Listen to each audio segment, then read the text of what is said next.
Masalimuot pa rin itong impeachment trial na kinakaharap ng ating pangalawang Pangulo na si Sara Duterte kung kailan talaga ito mag-uumpisa. Gayunman, kung kailan ito mag-umpisa, hindi pa rin natin alam kung anong kahihinatnan nito. Kung siya ba ay mahatulang guilty o hindi. At yan marahil ang ating aabangan sa mga darating na araw. Subalit naisip ko lang na kung tayo kaya ang nahaharap sa isang pagliliti sa harap ng Diyos, ano kaya ang ating kahihinatnan?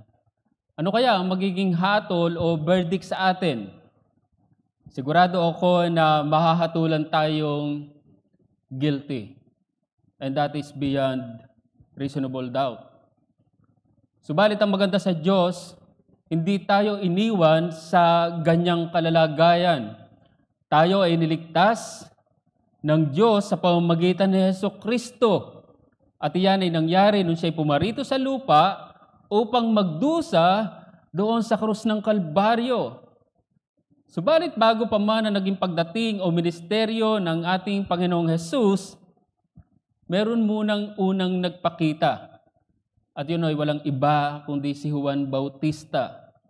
Siya ang maghahanda ng daan ng Mesiyas, ng tagapagligtas, at ito nga yung ating tinutunghayan sa ating seryeng ito. At sa minsan pang pagkakataon, iniimbitahan ko kayong buksan ng inyong mga Biblia sa Ebanghelyo ni Marcos. Tayo ay nasa kabanatang 1 lamang.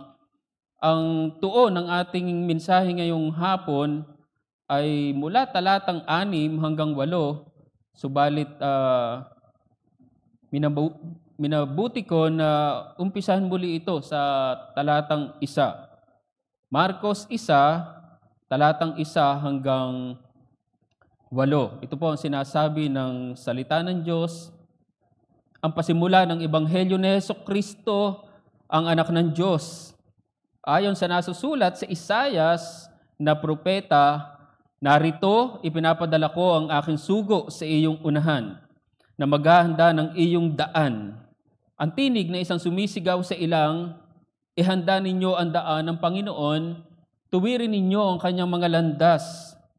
Si Juan na tagapagbautismo ay dumating sa ilang at ipinapangaral ang bautismo ng pagsisisi sa ikapagpapatawad ng mga kasalanan. Pumupunta sa kanya ang mga tao mula sa buong lupain ng Judea at ang lahat ng mga taga-Jerusalem, at sila'y binabautismohan niya sa Ilog Jordan na nagpapahayag ng kanilang mga kasalanan. Si Juan ay nakadamit ng balahibo ng kamelyo, may sinturong balat sa kanyang baywang, at kumakain ng mga balang at pulot-pukyutan. At siya'y nangangaral na nagsasabi, dumarating na kasunod ko ang higit na makapangyarihan kaysa akin. Hindi ako karapat-dapat yumukod at magkalag ng tali ng kanyang mga sandalyas. Binabautismohan ko kayo sa tubig, ngunit kayo babautismohan niya sa Espiritu Santo. Kaya na nabanggit ko, itong Ebanghelyo ni Marcos ay kabilang sa tinatawag na the four Gospels. At marahil alam na natin pag sinabing four Gospels, and that is Matthew, Mark, Luke, and John. At kabilang din ito sa tinatawag naman na Synoptic Gospels. Pag Synoptic Gospels naman, hindi nakasama dyan ang Gospel of John. Yan ay Matthew, Mark, and Luke lamang. Nabanggit ko na ang unique sa Ebanghelyong ito ni Marcos kumpara kay Mateo at Lucas sa ibang Synoptic Gospels, hindi binanggit dito yung pinagmulan o genealogy ng ating Panginoong Hesus. Parang intriguing, ngunit gustong ipakita lamang dito na ang mas interes ni Marcos ay kung paano nag-umpisa ang Ebanghelyo patungkol kay Jesucristo. At ang Jesucristong ito ay ang anak ng Diyos. At ipinakita nga iyan sa pamamagitan ng ministeryo ni Juan. Ipinakita dito na siya ang katuparan ng kasulatan patungkol sa isang sumisigaw sa ilang. At yan nga yung sinite ni Mark from Isaiah chapter 40 verse 3. At nakita natin, nung isang linggo na siya inangaral patungkol sa bautismo ng pagsisisi, para sa ikapagpapatawad ng kasalanan. Sinabi natin na hindi ibig sabihin dito ng isang tao ay kailangan magpabautismo para sa kanyang kasalanan. Hindi, ngunit ang isang nagsisi o napatawad sa kasalanan ay sumusunod sa bautismo ng tubig. At mahalaga na ganyan ang laman ng ating pangangaral ng Ebanghelyo. At sa pagpapatuloy ni Marcos ng kanyang Ebanghelyong ito, ipinakita o inilarawan niya kung sino si Juan. At sinabi dito na siya daw ay nakadamit ng balahibo ng kamelyo, may sinturong balat sa kanyang baywang, at kumakain ng mga balang at pulot-pukyutan. Sinong maalala niyo dyan sa lumang tipan? Gustong ipakita dito na siya ay larawan ni Elias doon sa lumang tipan, at mamaya mas makakita natin ano yung kahalagahan noon. Pero marahil ang kapansin-pansin sa pagpapakilala ni Marcos patungkol kay Juan, sinabi dito na siya daw ay nangangaral na nagsasabi, dumarating na kasunod ko ang higit na makapangyarihan kaysa akin. Ang sabi pa niya, hindi ako karapat dapat yumukod at magkalag ng tali ng kanyang mga sandalyas. Ay grabing kapakumbabaan ang ipinapakita sa ministeryong ito ni Juan bilang ipinadalang sugo o bilang forerunner ng Mesyas, ng tagapagligtas. Kaya sa pangalawang pagkakataon, ito po ang aking marahil simpleng mensahe. Ang mensahe ng Ebanghelyo ay may pagbababa sa sarili, subalit may pagtataas kay Kristo.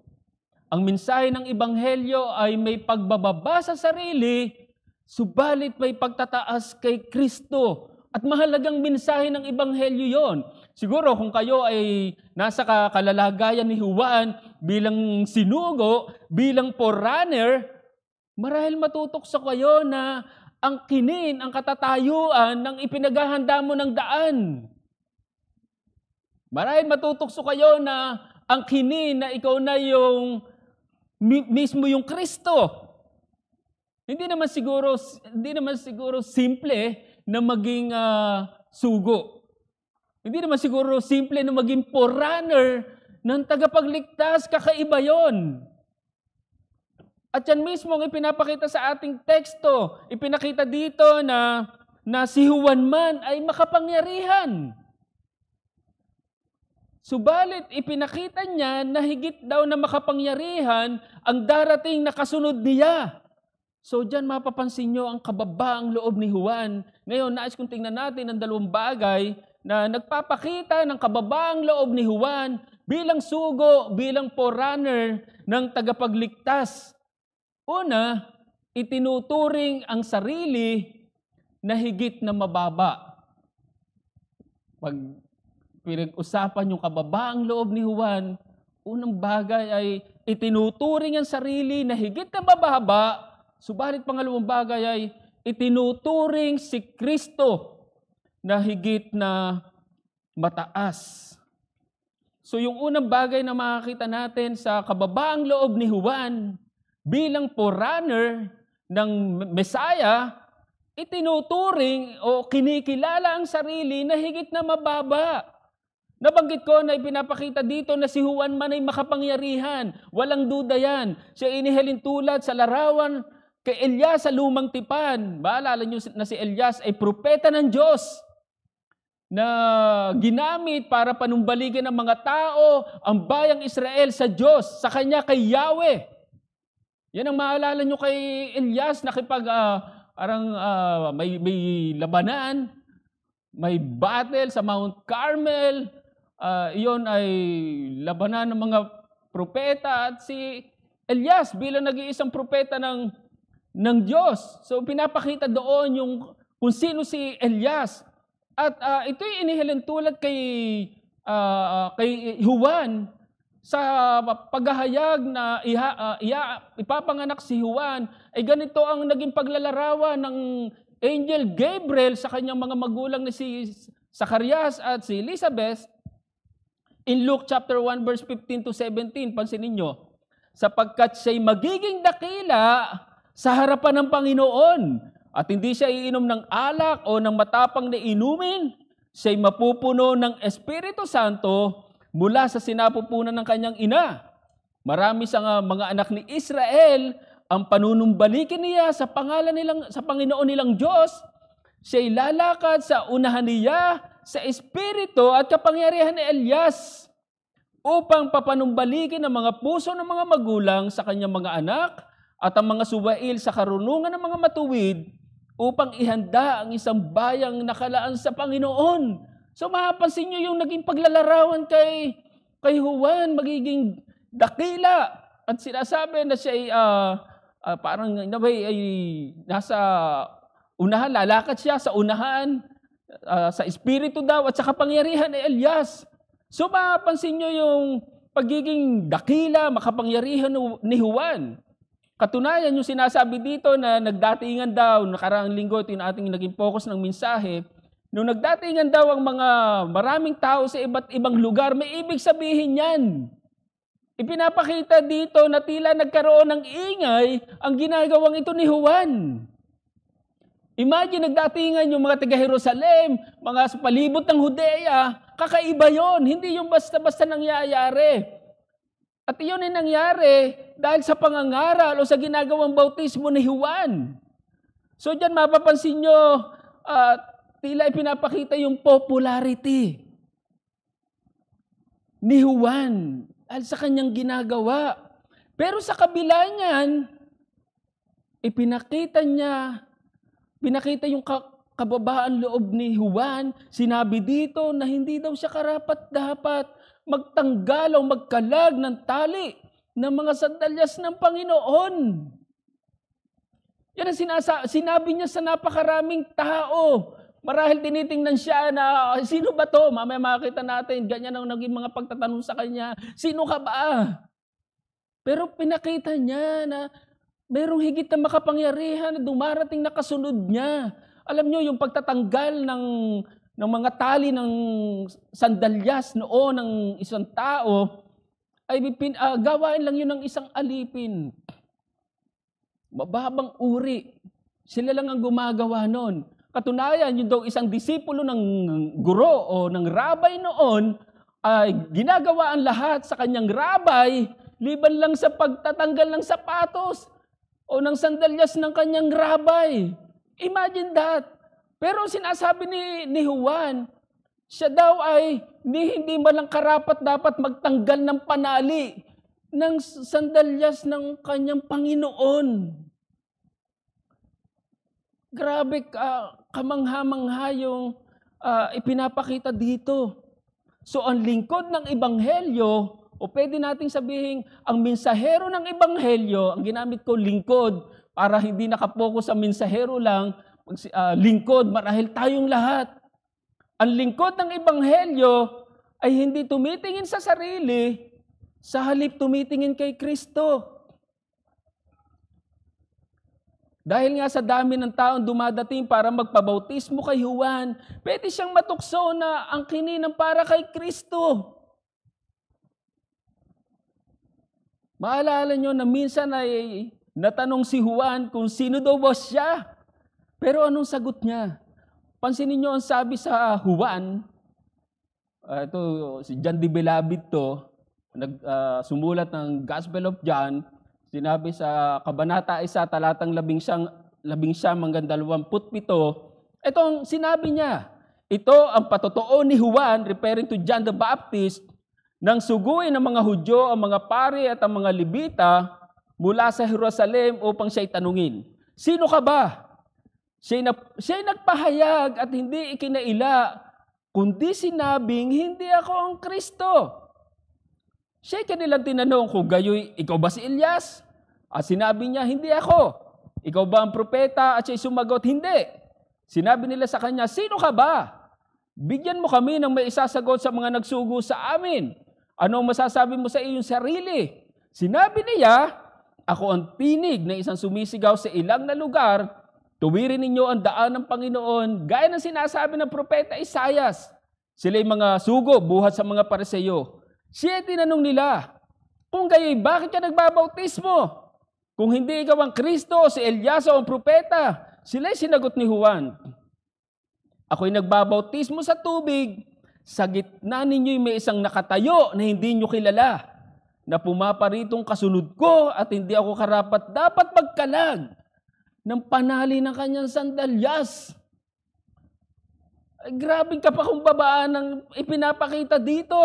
Maalala nyo rin na sinabi ni Juan in John 3 verse 30, He must increase, but I must decrease. At mahalaga ang ganyang pagkilala. Pwedeng mangyari na ang natin ng kalwalatian na nararapat lamang para kay Hesukristo. Pwedeng mangyari na sa ating paglilingkod, magkaroon tayo ng pagmamalaki sa ating puso. Pwede nating isipin na dahil sa atin kaya nagpapatuloy ang ministeryo. Pwede nating isipin na dahil tayo ay magaling, kaya nagpapatuloy ang ministeryo. Pwede nating isipin na dahil malaki, marami, o marahil mayaman tayo, kaya nakapagpapatuloy ang ministeryo. At marami pang dahil sa atin. Marami pang dahil sa akin. At marahil mayroong ganyan tukso sa atin, sa ating paglilingkod sa Panginoon, dahil sa akin, dahil sa atin, dahil sa church. Mga kapatid, walang lugar ang anumang pagmamalaki sa ministeryo. Mayroong naglilingkod na ang motibo ay para mapansin. Mayroong naglilingkod, ang motibo para siyang sikat. Para siya ang magaling. Mas magaling ako kaysa kay kapatid. Parang ang hirap isipin na ituring ni Juan Bautista ang kanyang sarili na mas mababa pa kaysa sa isang alipin. Marahil pwede na nga, sige, idinulad niya kanyang sarili sa isang alipin. Mababa na yun eh. Pero higit pa. Imagine, hindi karapat dapat na magtanggal ng panali, kakaiba. Kadalasan na mas gusto natin, tayo ang paglingkuran. Kaya kung uunawain natin ang mensahe ng Ebanghelyo, talagang ibababa tayo nito. Di ba kadalasan ay meron tayong sense of entitlement? Yung dapat ibigay sa akin yung nararapat. Pero hindi ganyan sa paglilingkod sa Panginoon. Ang paglilingkod sa Panginoon ay nag-aalis ng ating kayabangan. Isipin na lamang natin kung sinabi ni Juan, ako na nga yung Kristo. Ako na nga yung hinihintay nyo na tagapagligtas. Ano pang role ng ating Panginoong Jesus? At kuminsan ganyan na nangyayari sa ating paglilingkod. Kuminsan ay inaagaw natin yung role na para kay Hesukristo. Hindi marapat na mangyari ang ganyan, mga kapatid. Marahil pamilyar tayo sa teatro. Meron tayong mga kapatid na ganyan ang trabaho. Sa teatro, karaniwan ay meron silang ginagawang drama or anumang palabasyon. At sa isang drama ay karaniwan ay merong mga kanya-kanyang role yan. Wala akong experience yan. Marahil may ideya lang ako, may ideya lang tayo. Ay isipin mo kung yung isang role doon sa isang dramang yon ay agawin mo, ano kaya mangyayari? O ano kaya mararamdaman ng isang karakter na yon? Ba't inagaw? Ibig sabihin wala ka ng role. Ay kuminsan, ganyan yung ating paglilingkod. Minsan yung para kay Kristo, inaagaw natin. Ang simpleng hamon sa atin ay bilang lingkod ng Ebanghelyo, matuto tayong kumilala ng ating katatayuan. Kung hindi ikaw ang Kristo, sabihin mo na hindi ikaw ang Kristo. Kung hindi ikaw ang higit na makapangyarihan, sabihin mo na hindi ikaw ang higit na makapangyarihan. Ang nakakalungkot kung minsan mayroong mga tao nagpapaka-Kristo para sila ang paglingkuran. May mga ganyan. Alam niyo, ang Panginoong Hesukristo man ay hindi dumating para paglingkuran. Gaya nakita natin kanina sa Sunday School. Kundi para maglingkod. Sinabi rin dito sa Ebanghelyo ni Marcos, in Mark 10, Verse 45. He came not to be served, but to serve. Katunayan, siya ay nasa maluwalhating kalalagayan doon sa piling ng kanyang ama sa kalangitan, ngunit piniling dumako sa lupa, hindi para paglingkuran. Hindi para maglingkod, para magdusa. At yun ay para sa atin. Grabing kapakumbaba ng tinuturo sa atin dito mga kapatid. At ito ang panawagan ko sa mga hindi pa naglilingkod kay Jesus. Kayo man ay tinatawagan na maglingkod sa Kanya. Alam nyo, ang hindi paglilingkod kay Jesus ay larawan ng pagmamalaki. Larawan ng pagmamataas. Parang gusto mong sabihin, sino si Jesus para paglingkuran ko? Baka akala nyo ay sa hindi nyo pagpapasya ng paglilingkod kay Jesus, parang ganun-ganun lang. Merong pagmamalaki sa iyong puso. Bakit ako maglilingkod sa Kanya? O marahil ang mas malalapad dyan ay, dapat nga siya maglingkod sa akin. O sabihin natin sa Diyos, nilikha mo ako. Dapat ay paglingkuran mo ako, dapat ay tustusan mo ako. May mga ganyang kaisipan. Pero sana ay magkaroon tayo ng kababaang loob na magpasya na paglingkuran siya. At yan ang simple kong abila sa inyo, mga kaibigan, aming mga mahal sa buhay.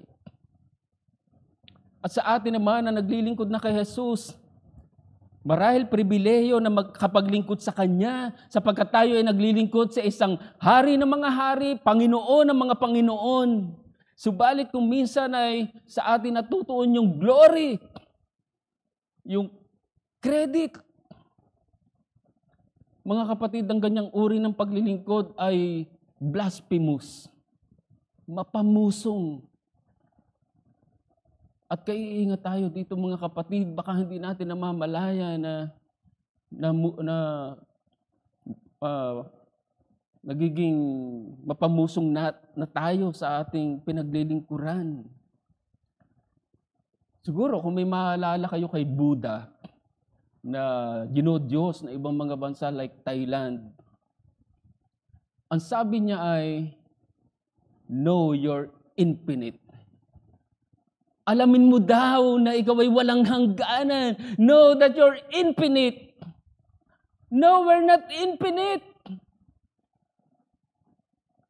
We're just finite creatures. Tapos sabihin mo, wala kang hangganan. Sino tayo? Ang Diyos lang, ang Panginoong Jesucristo lamang ang higit na makapangyarihan. At ito yung ating pangalawang punto. Itinuturing si Kristo na higit na mataas o makapangyarihan.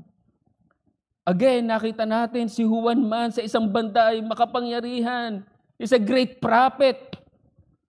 Dahil sa kanyang mga pangangaral, marami nagpapabautismo sa kanya. Subalit siya man kinilala na mayroong higit na makapangyarihan sa kanya, na kasunod niya, na dumarating na kasunod niya, at yun ay walang iba kundi si Jesucristo. So ang lingkod ng Ebanghelyo ay itinuturo ang tao kay Jesucristo at hindi sa sarili. Nakita natin na malinaw yan sa ating binasa sa Juan 1:11-27 na mayroong nagtatanong sa kanya, sino ka ba? Pero muli ang sabi niya, hindi ako ang Kristo. Yung pagsasabing hindi ako ang Kristo ay mapapansin nyo na inaalis ni Juan ang pansin ng mga tao sa kanya. Hindi ako. Sa halip, inibinabaling niya ang mga tao kay Kristo. Siguro kung sa tingin nyo, makapangyarihan ako, ngunit mayroong higit na makapangyarihan sa akin at mahalaga na ganyan ang ating pangangaral. Mahalaga na ipakita natin kung sino si Jesucristo. Siya ang tagapagligtas at ito ang pinakalayunin ng Ebanghelyong ito ni Marcos. Ipinakita dito na siya ang Messiah, the Son of God. Verse 1. Kaya nga napakahalaga din ang tinatawag na prologue o yung pag-uumpisa ng Ebanghelyong ito ni Marcos. And that's verse 1 to verse 13. Ipinakita dito kung sino si Jesucristo. Gustong ipakita dito kung sino talaga itong ipinaghanda o pinaghahanda ng daan ni Juan. Kaya nga sa susunod, siya'y babautismuhan mismo ni Juan at siya'y tutuksuhin ng dyablo. Yan ang lahat ay nagpapakita kung sino itong ipinaghanda ng daan ni Juan. At yan ang mahalagang makita natin dito, mga kapatid, si Jesucristo ang tunay na nagbabautismo. Ibig sabihin, siya ang talaga nagliligtas. Bagaman si Juan ay nagbabautismo at yun ay sa pamamagitan ng tubig, subalit ang tunay na nagbabautismo, yun ay walang iba kundi si Jesucristo at yun ay sa pamamagitan ng Espiritu Santo. At muli yan ang gusto kong maunawaan ng mga hindi pa nababautismohan sa pamamagitan ng Espiritu Santo. Gusto kong maunawaan ninyo na hindi kayo maliligtas sa ibang paraan. Kailangan nyo ang pagkilos ng Banal na Espiritu sa inyong buhay. Kung walang pagkilos ng Banal na Espiritu sa inyong buhay, walang kaligtasan. Kaya nga nakita natin nung nakaraang linggo na hindi kayo maliligtas sa pamamagitan ng bautismo. Bagaman mahalaga ang bautismo, subalit walang kinalaman ng bautismo sa inyong kaligtasan. At yan ang gusto ipakita ni Juan sa mga taong ito. At muli, mahalaga na ganyan natin ipakita ang mensahe ng Ebanghelyo sa ating pangangaral. Merong mga pangangaral na itinuturo ang tao sa ibang paraan ng kaligtasan. Gumawa ka ng mabuti, gumawa ka ng mga kung ano-anong ritual, etc. etc. Mga kapatid, hindi dyan matatamo ng taong kaligtasan. Liban na ituro natin siya kay Jesucristo, walang kaligtasan. Kaya minsan pa ang panawagan ko sa inyo na wala pang kaligtasan. Tumingin ka kay Jesucristo. Huwag kang tumingin sa anumang inaakala mong paraan ng kaligtasan. Nung nakaraang linggo sa ating mensahe, makikita natin kung anong klaseng pangangaral meron si Juan. Hindi niya sinabi na gumawa sila ng kung ano-anong bagay para maligtas. Sa halip, sinabi niya na magbunga daw sila ng nararapat sa pagsisisi. Ibig sabihin, ipinakita niya na kailangan na nilang tumalikod sa kanilang kasalanan at iyon ay 180 degree. At yun ang kailangan ng sino man tao para maligtas. Kailangan mong bumaling kay Jesucristo. Ganyan kababang loob si Juan. Huwag kang bumaling sa akin, huwag matuon ang inyong atensyon sa akin. Merong higit na makapangyarihan, bumaling ka sa Kanya. Oo, nagbabautismo ako sa inyo na sa tubig, subalit siya ang nagbabautismo sa Espiritu Santo. Mga kapatid, ganyang kahalaga sa Jesucristo sa ating buhay, sa buhay ng bawat isa. Kung hindi siya babaling kay Jesucristo, walang kaligtasan.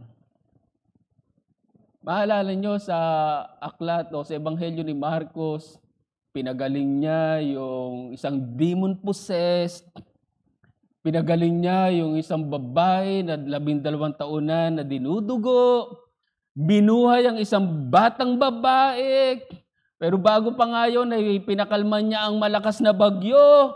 Anong pinapakita niyan? Sa mga pangyayari at mga tagpong yan, sa Ebanghelyo ni Marcos, simple ang gustong ipakita. Ipinapakita kung sino si Jesucristo. Siya ang Misaya. Siya ang tagapagligtas at mahalaga na ganyan nating tingnan o kilalanin sa Jesucristo. Muli, nabanggit ko si Buddha. Gaano man niya sabihin na siya'y walang hangganan at ituro sa tao na wala kang hangganan, hindi ka maililigtas ni Buddha. Kinakailangan mong bumaling at tumingin kay Jesucristo. Kaya ang hamon ko ay, bilang lingkod ng Ebanghelyo, ituro mo ang tao kay Jesucristo para sa kanyang kaligtasan. Nabanggit ko kanina, paano kaya kung sinabi ni Juan na siya ng Kristo na kanilang hinihintay, paano sila maliligtas? Pero pansinin niyo ang sinabi ni Juan, again, sa account ni John the Beloved. Sa Juan 1:20, narito ang kordero ng Diyos na nag-aalis ng kasalanan ng sanlibutan. Behold the Lamb of God who takes away the sins of the world. Ngayon, kung si Jesucristo ang kordero ng Diyos na nag-aalis ng kasalanan ng sanlibutan, hindi mo ba ituturo ang tao sa Kanya? Merong mga pangangaral na nakatuon sa kung anong gusto ng tao. Mga kapatid, kung si Jesucristo lamang ang kailangan o pag-asa ng tao para mapatawad siya sa kanyang kasalanan, huwag nating hayaan na bumaling ang tao sa iba. Huwag nating hayaan na hanapin ng tao ang kaligtasan sa ibang kaparaanan. Isang kabiguan. Nabanggit ko si Jonathan Edwards nung isang linggo. Ipinakita niya ang pagkapuot ng Diyos sa kasalanan. Sinners in the hands of an angry God. Subalit hindi natapos doon si Jonathan Edwards. Ipinakita niya o ibinaling niya ang pansin ng mga tao sa sagot sa kasalanan. Sa sagot sa puot ng Diyos sa kasalanan at walang iba. Yun ay walang iba kundi kay Jesucristo. At muli gaya ng alam natin, sa biyaya at pagkilos ng Banal na Espiritu sa mga tao, nagkaroon ng revival sa puso ng mga tao, mga naligtas. At ganyan natin tingnan, mga kapatid, ang nagagawa ng isang pangangaral, isang mensahe na itinutuon kay Jesucristo at hindi sa sarili. At sa tingin ko sa himno na ating aawitin bilang tugon, ay ipinapakita nung mamasdan daw ang krus, ay nakita niya ang kanyang kawalan. Ang sabi sa talatang 2, sa stanza 2, huwag hayaang magmalaki liban sa krus na nagligtas. Ang lahat kong tinatangi, inaalay ko kay Jesus. Bilang tugon, awitin po natin, nang masdan kong dakilang krus. Wakas po tayo sa panalangin, mga kapatid.